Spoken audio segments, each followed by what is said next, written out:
ನಮಗೆ ನಂಬಿಕೆ ಇದ್ದಾಗ ಮಾತ್ರ ನಾವು ದೇವರಿಂದ ಆರಿಸಲ್ಪಡುತ್ತೇವೆ. ನಾವೆಲ್ಲರೂ 1 ಸಮುವೇಲನು ಅಧ್ಯಾಯ 16 ತೆಗೆಯೋಣ. ವಚನ 1. ಯೆಹೋವನು ಸಮುವೇಲನಿಗೆ, ನಾನು ಸೌಲನನ್ನು ಇಸ್ರಾಯೇಲ್ಯರ ಅರಸನಾಗಿರುವುದಕ್ಕೆ ಅಯೋಗ್ಯನೆಂದು ತಳ್ಳಿಬಿಟ್ಟೆನಲ್ಲ, ನೀನು ಅವನಿಗೋಸ್ಕರ ಎಷ್ಟರವರೆಗೆ ದುಃಖಿಸುತ್ತಿರುವಿ?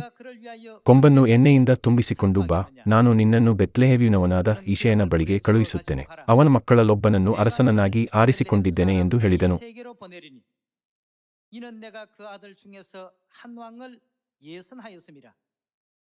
ಅದಕ್ಕೆ ಸಮುವೇಲನು, ನಾನು ಹೋಗುವುದು ಹೇಗೆ?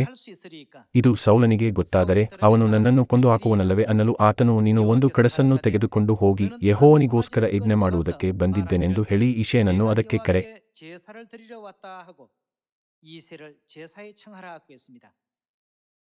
ದೇವರು ಆರಿಸಿದವನನ್ನು ರಾಜನನ್ನಾಗಿ ಅಭಿಷೇಕಿಸಲು ಸಮುವೇಲನು ಬೆತ್ಲೆಹೇಮಿನಿಂದ ಇಷಯನು ಮತ್ತು ಅವನ ಎಲ್ಲಾ ಪುತ್ರರನ್ನು ಕರೆಸಿದಾಗ ಕಥೆಯು ಹೀಗೆ ತೆರೆದುಕೊಳ್ಳುತ್ತದೆ.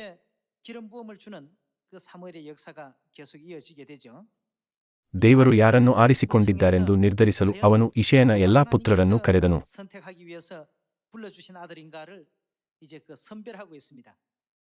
ವಚನ 6. ಅವರು ಬರಲು ಅವನು ಎಲಿಯಾಬನನ್ನು ನೋಡಿ ನಿಶ್ಚಯವಾಗಿ ಯೆಹೋವನು ಅಭಿಷೇಕಕ್ಕೆ ಆರಿಸಿಕೊಂಡವನು ಆತನ ಮುಂದೆ ಇದ್ದಾನೆ ಎಂದುಕೊಂಡನು. ಸಮುವೇಲನು ಹಿರಿಯ ಮಗನಾದ ಎಲಿಯಾಬನನ್ನು ನೋಡಿದಾಗ ನಿಶ್ಚಯವಾಗಿ ಇವನೇ ಅಭಿಷೇಕಕ್ಕೆ ಆರಿಸಿಕೊಂಡವನು ಎಂದು ಭಾವಿಸಿದನು. ವಚನ 7.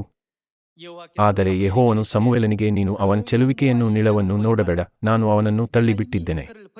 ಯೆಹೋವನು ಮನುಷ್ಯರಂತೆ ಹೊರಗಿನ ತೋರಿಕೆಯನ್ನು ನೋಡದೆ ಹೃದಯವನ್ನೇ ನೋಡುವವನಾಗಿದ್ದಾನೆ ಅಂದನು.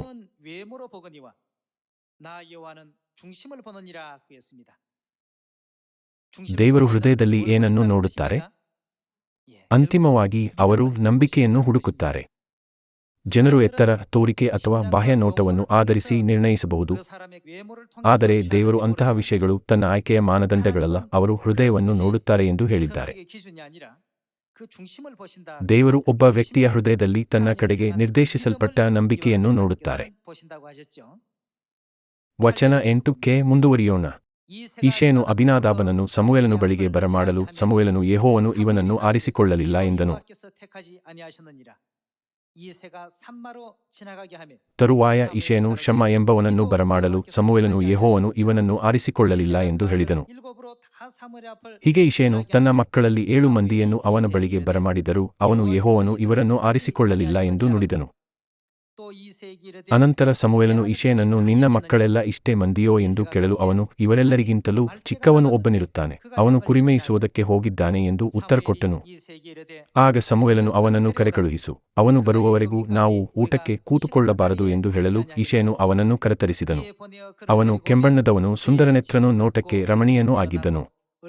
ಯೆಹೋವನು ಸಮುವೇಲನಿಗೆ, ಎದ್ದು ಇವನನ್ನು ಅಭಿಷೇಕಿಸು, ನಾನು ಆರಿಸಿಕೊಂಡವನು ಇವನೇ ಎಂದು ಆಜ್ಞಾಪಿಸಲು ಸಮುವೇಲನು ಎಣ್ಣೆಯ ಕೊಂಬನ್ನು ತೆಗೆದುಕೊಂಡು ಅವನನ್ನು ಅವನ ಸಹೋದರರ ಮಧ್ಯದಲ್ಲೇ ಅಭಿಷೇಕಿಸಿದನು. ಕೂಡಲೇ ಯೆಹೋವನ ಆತ್ಮವು ದಾವೀದನ ಮೇಲೆ ಬಂದು ನೆಲೆಗೊಂಡಿತು. ಇಲ್ಲಿ ಬೆತ್ಲೆಹೇಮಿನಲ್ಲಿ ಇಷಯನ 8 ಗಂಡು ಮಕ್ಕಳಲ್ಲಿ ದೇವರು ಸಮುವೇಲನು ಕಿರಿಯ ಮಗನಾದ ದಾವೀದನನ್ನು ಎಣ್ಣೆಯಿಂದ ಅಭಿಷೇಕಿಸುವಂತೆ ಮಾಡಿದರು. ಎಲಿಯಾಬನೇ ಭವಿಷ್ಯದ ರಾಜನಿಗೆ ಯೋಗ್ಯನು ಎಂದು ಸಮುವೇಲನು ಭಾವಿಸಿ ಅವನನ್ನು ಅಭಿಷೇಕಿಸಲು ಉದ್ದೇಶಿಸಿದನು, ಆದರೆ ದೇವರು ಅವನಲ್ಲ ಎಂದು ಹೇಳಿದರು. ಆಗ ಇಷಯನು ತನ್ನ 2ನೆಯ ಮಗನಾದ ಅಬೀನಾದಾಬನನ್ನು ಕರೆದನು, ಅವನಲ್ಲ. ಅವನು ತನ್ನ 3ನೇ ಮಗನಾದ ಶಮ್ಮನನ್ನು ಕರೆದನು, ಅವನಲ್ಲ. ಒಬ್ಬೊಬ್ಬರಾಗಿ 7 ಮಂದಿ ಪುತ್ರರು ಸಮುವೇಲನ ಮುಂದೆ ಹಾದು ಹೋದರು, ಆದರೆ ದೇವರು ಅವರಲ್ಲಿ ಪ್ರತಿಯೊಬ್ಬರನ್ನು ತಿರಸ್ಕರಿಸಿದನು. ಹಾಗಾದರೆ ದೇವರು ಅವರಲ್ಲಿ ಪ್ರತಿಯೊಬ್ಬರಿಗೂ ಏಕೆ ಇಲ್ಲ ಎಂದು ಹೇಳಿದರು ಎಂಬ ವಿಷಯವನ್ನು ಪರಿಗಣಿಸೋಣ. ದೇವರು, ಜನರು ನೋಡುವುದನ್ನು ನಾನು ನೋಡುವುದಿಲ್ಲ. ಜನರು ಬಾಹ್ಯ ನೋಟವನ್ನು ನೋಡುತ್ತಾರೆ, ಆದರೆ ನಾನು ಹೃದಯವನ್ನು ನೋಡುತ್ತೇನೆ ಎಂದು ಹೇಳಿದರು. ಅವರ ಹೃದಯವನ್ನು ನೋಡುತ್ತಾ ನಂಬಿಕೆಯಲ್ಲಿ ಮತ್ತು ಎಲ್ಲ ಅಂಶಗಳಲ್ಲಿ ರಾಜನಾಗಲು ದಾವೀದನು ಅತ್ಯಂತ ಸೂಕ್ತನೆಂದು ಪರಿಗಣಿಸುತ್ತಾ ದೇವರು ಆತನನ್ನು ಆರಿಸಿಕೊಂಡರು.